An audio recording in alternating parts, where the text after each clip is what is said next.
اور جب موسیٰ نے اپنے شاگرد سے کہا کہ جب تک میں دو دریاؤں کے ملنے کی جگہ نہ پہنچ جاؤں ٹلنے کا نہیں، خاص صدیوں چلتا رہوں، پھر جب وہ دونوں ان دریاؤں کے سنگم پر پہنچے تو اپنی مچھلی بھول گئے۔ پھر اس مچھلی نے دریا میں سرنگ کی طرح اپنا رستہ بنا لیا۔ جب آگے چلے تو موسیٰ نے اپنے شاگرد سے کہا کہ ہمارا کھانا لاؤ، اس سفر سے ہم کو بہت تکان ہو گئی ہے۔ اس نے کہا کہ بھلا آپ نے دیکھا کہ جب ہم نے اس چٹان کے پاس آرام کیا تھا تو میں مچھلی وہیں بھول گیا، اور مجھے آپ سے اس کا ذکر کرنا شیطان نے بھلا دیا، اور اس مچھلی نے عجیب طرح سے دریا میں اپنا رستہ بنایا۔ موسیٰ نے کہا یہی تو وہ مقام ہے جسے ہم تلاش کرتے تھے۔ تو وہ اپنے پاؤں کے نشان دیکھتے دیکھتے لوٹ گئے۔ وہاں انہوں نے ہمارے بندوں میں سے ایک بندہ دیکھا جس کو ہم نے اپنے ہاں سے رحمت خاص سے نوازا تھا اور اپنے پاس سے ایک خاص علم بخشا تھا۔ موسیٰ نے ان سے جن کا نام خضر تھا کہا کہ جو علم اللہ کی طرف سے آپ کو سکھایا گیا ہے، اگر آپ اس میں سے مجھے کچھ بھلائی کی باتیں سکھائیں تو میں آپ کے ساتھ رہوں۔ خضر نے کہا کہ تم میرے ساتھ رہ کر صبر نہیں کر سکو گے، اور جس بات کی تمہیں خبر ہی نہیں اس پر صبر کر بھی کیسے سکتے ہو؟ موسیٰ نے کہا اللہ نے چاہا تو آپ مجھے صابر پائیے گا، اور میں آپ کے ارشاد کے خلاف نہیں کروں گا۔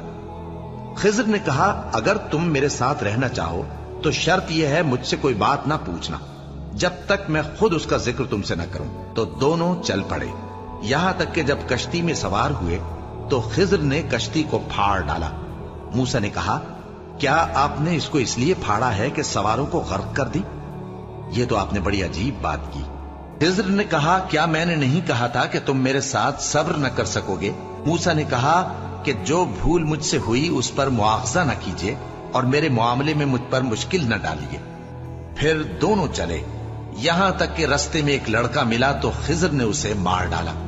موسیٰ نے کہا کہ آپ نے ایک بے گناہ شخص کو ناحق بغیر قصاص کے مار ڈالا، یہ تو آپ نے بری بات کی۔ خضر نے کہا کیا میں نے نہیں کہا تھا کہ تم سے میرے ساتھ صبر نہیں ہو سکے گا؟ انہوں نے کہا کہ اگر میں اس کے بعد پھر کوئی بات پوچھوں یعنی اعتراض کروں تو مجھے اپنے ساتھ نہ رکھیے گا کہ آپ میری طرف سے عذر کے قبول کرنے میں حد کو پہنچ گئے ہیں۔ پھر دونوں چلے، یہاں تک کہ گاؤں والوں کے پاس پہنچے اور ان سے کھانا طلب کیا۔ انہوں نے ان کی ضیافت کرنے سے انکار کیا۔ پھر انہوں نے وہاں ایک دیوار دیکھی جو گرا چاہتی تھی تو خضر نے اس کو سیدھا کر دیا۔ موسیٰ نے کہا کہ اگر آپ چاہتے تو ان سے اس کا معاوضہ لے لیتے تاکہ کھانے کا کام چلتا۔ خضر نے کہا کہ اب مجھ میں اور تم میں علیحدگی، مگر جن باتوں پر تم صبر نہ کر سکے میں ان کا تمہیں بھید بتائے دیتا ہوں کہ وہ جو کشتی تھی غریب لوگوں کی تھی جو دریا میں محنت کر کے یعنی کشتیاں چلا کر گزارا کرتے تھے، اور ان کے سامنے کی طرف ایک بادشاہ تھا جو ہر اچھی کشتی کو زبردستی چھین لیتا تھا۔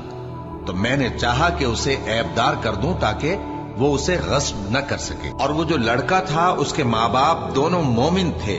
ہمیں اندیشہ ہوا کہ وہ بڑا ہو کر بد کردار ہوگا تو کہیں ان کو سرکشی اور کفر میں نہ پھنسا دے، تو ہم نے چاہا کہ ان کا پروردگار اس کی جگہ ان کو اور بچہ عطا فرمائے جو اخلاقی پاکیزگی میں بہتر اور محبت میں زیادہ قریب ہو۔ اور وہ جو دیوار تھی سو 2 یتیم لڑکوں کی تھی جو شہر میں رہتے تھے، اور اس کے نیچے ان کا خزانہ دفن تھا، اور ان کا باپ ایک نیک آدمی تھا۔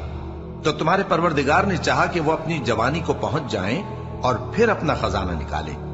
یہ تمہارے پروردگار کی مہربانی ہے، اور یہ کام میں نے اپنی طرف سے نہیں کیے، یہ ان باتوں کی حقیقت ہے جن پر تم صبر نہ کر سکے۔